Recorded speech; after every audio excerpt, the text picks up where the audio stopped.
O yan, may laban na naman tayo sa Sabado. Nakalaban natin ito, Brighton. Magaling-galing din yan kasi last year, ano lang tayo, nanalo tayo nung away, pero natalo tayo home, 3-1. 1-3 pala. Tapos nanalo tayo ng 2-0 nung nasa Brighton away. Pero totally ang laban natin is bali 17 games na nanalo tayo ng 10, tapos isang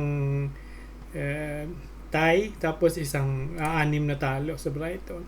Marami silang magaling na player. Meron din silang magaling yung Mitoma, tapos yung Dunk, yung depensa nila magagaling din. Kaya pero marami rin naman tayong mga bago natin, magagaling din yun. Tingnan natin, lalo na sa depensa yung taga Morocco, hindi ko ma-pronounce yung apelido na sa kanila lang. Pero Delic, maglalaro siguro yun. Tapos yung Cersei, o baka ipalit lang siya, baka maging super sub siya, gaya nila Solskjaer saka si Chicharito, di ba? Baka ganoon. Pero medyo confident ako ngayon dahil parang gusto nilang may pakita, di ba? May pakitang gila sila ngayon, di ba?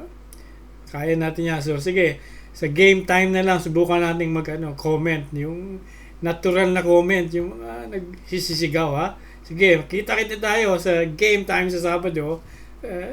Dito sa amin is 1:30, dyan sa Pilipinas is 9:30. Okay? See ya!